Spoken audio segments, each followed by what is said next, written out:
రోహిత్ రావు గారు మాంగిలు గౌరవనీయులు మెదక్ పట్టణ ప్రథమ పౌరులు తొడుగురు చంద్రపాల్ గుప్తా గారు, అలాగే సర్వం తమోపహం దీపేన సాధ్యతే సర్వం దీపం సద్గురు సదాశివం. ఈ వెలుగులు పేదవాళ్ళ ప్రతి ఇంటిలో వెలగాలని తెలంగాణ రాష్ట్ర ప్రభుత్వంలో పేదరికం అంతా కూడా పారద్రోలాలనేటువంటి కృత నిశ్చయంతో జరుగుతున్నటువంటి కార్యక్రమం. దయచేసి అందరూ కూడా కూర్చోవాలి ప్లీజ్. తెలంగాణలో కళాశాలల ఇన్ఫ్రాస్ట్రక్చర్ పెరిగింది కానీ నియామకాలు జరగలేదు. మెడికల్ కాలేజీల సంఖ్య పెరిగింది కానీ నియామకాలు జరగలేదు. క్వాలిటీ ఎలా మెయింటైన్ చేస్తాం మనం? రేపు క్వాలిటీ ఎలా మెయింటైన్ చేస్తాం మనం అనేది పెద్ద ప్రశ్న. అలా మీ అందరితో కోరేది ఒకటి, వ్యవస్థ ఏది అయినా ప్రధానంగా పేదవానికి ఎవరితో కనెక్ట్ అయి ఉంటుంది? రెండు శాఖలతో కనెక్ట్ అయి ఉంటుంది. ఒకటి విద్య, ఒకటి వైద్యం. విద్యా వైద్యం అనేది పేదవానికి ప్రభుత్వం ఇచ్చే భరోసా. నా యొక్క బలీనత ఏంటంటే నా పిల్లలు, నా బలీనత ఏంటంటే నా తల్లిదండ్రుల ఆరోగ్యం. కనుక నాకు ప్రభుత్వ పరంగా ఒక గ్యారెంటీ ఉండాలి, ప్రభుత్వ పరంగా ఒక భరోసా ఉండాలి.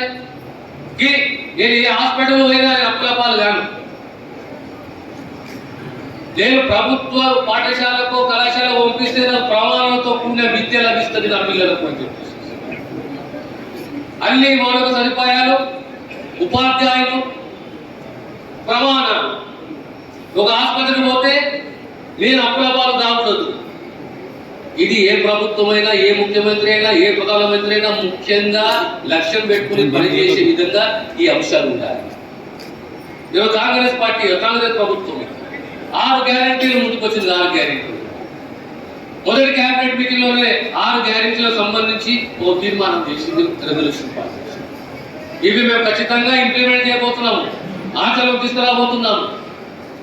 మొదటిది ఆరోగ్యశ్రీ. 5 లక్షల ఆరోగ్యశ్రీ 10 లక్షలు చేసింది.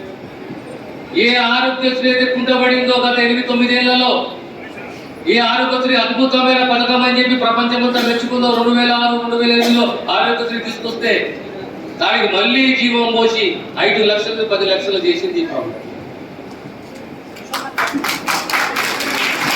అదే రకంగా మహిళలకు ఉచిత ప్రయాణం ఆర్టీసీ బస్సులలో మహిళలందరూ ఈరోజు యావత్ తెలంగాణలో ఆర్టీసీ బస్సులో మహిళలకు ఉచిత ప్రయాణం ఉంటుంది. ఆర్టీసీ బస్సులో చెప్పి ఆ మాట ఇచ్చి మాటల్లో పెట్టుకుంది ఈ సర్కార్. ఇకపోతే ఏ గ్రామానికి పోయినా దరఖాస్తులు, ఏ దరఖాస్తులు?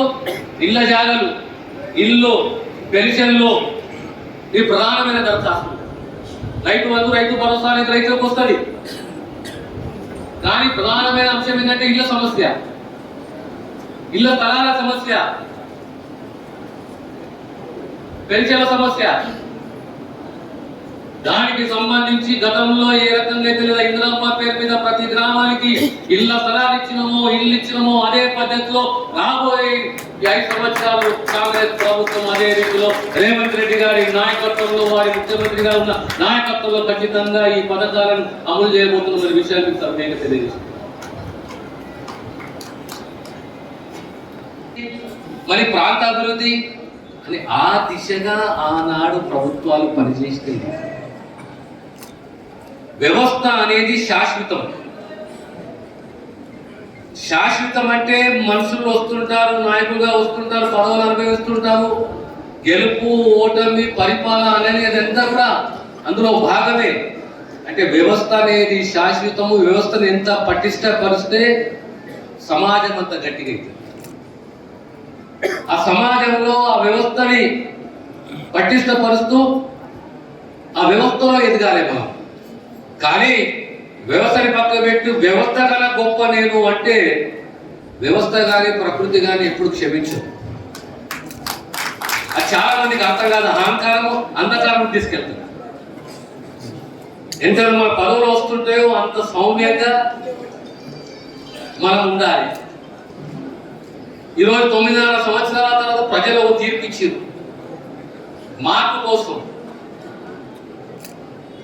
ఆ మార్పులో ఏంటి అంటే 60 సంవత్సరాల తెలంగాణ పోరాటం, సుదీర్ఘ తెలంగాణ పోరాటం. ఇంతకుముందు నేను నర్సాపూర్ మీటింగ్ పోయినప్పుడు ఆయన ఒక దరఖాస్తు ఇచ్చారు నాకు, సార్ ఇక్కడ ప్రాంత ప్రధానంగా మెదక్ కానీ సంగారెడ్డి కానీ ఈ జిల్లాలు కానీ గతంలో మాకు రంగారెడ్డి మెదక్ నల్గొండ ఇవన్నీ కలిసి ఒక జూన్ ఉండే సార్, ఇప్పుడు జూన్ లేదురా, ఇప్పుడు ఈ ప్రాంతంలో సిరిసిల్లలో చేరింది సార్, దీనివల్ల మాకు తీవ్రంగా నష్టం జరుగుతుంది ఉద్యోగస్తులకు నిరుద్యోగులకు అని చెప్పేసి 4-5 వినతి పత్రాలు ఇచ్చి,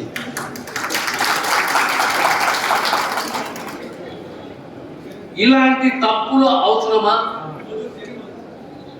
నాయకుడు అనేవాడు దార్శనికుడు కావాలి, రాబోయే తరాలు గుర్తించుకోవాలి.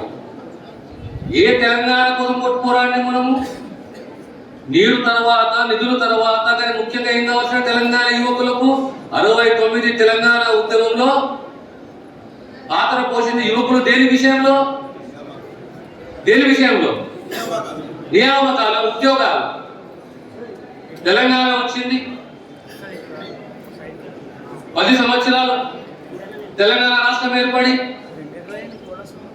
కానీ సంపూర్ణంగా నిరుద్యోగ విషయం వచ్చే వరకు ప్రభుత్వ పరంగా మనం న్యాయం చేసినామా?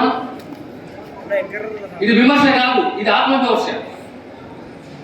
న్యాయం చేసినామా? చేయలేకపోతే ఇంకా కాంట్రాక్ట్ వ్యవస్థ పెరుగుతుందని, అవుట్సోర్సింగ్ వ్యవస్థ పెరుగుతుందని, కానీ ఇదే విశ్వాస్ కమిటీ పిఆర్సీ మీద 2021లో కమిటీ రిపోర్ట్ ఇచ్చింది.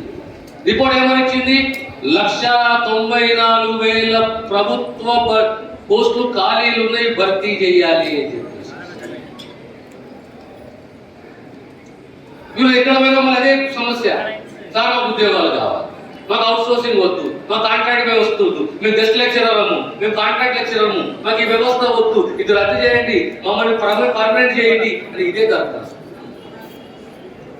ఏ శాఖ తీసుకో, విద్యారంగమే కాదు, వైద్య రంగమే కాదు, ఏ రంగమో తీసుకున్నారు. గతంలో నా అదృష్టం, నేను విద్యాశాఖ మంత్రి, ఆనాడు కేజీబీలు, మోడల్ స్కూళ్ళు, ప్రతి గ్రామానికి మధ్యాహ్న భోజనం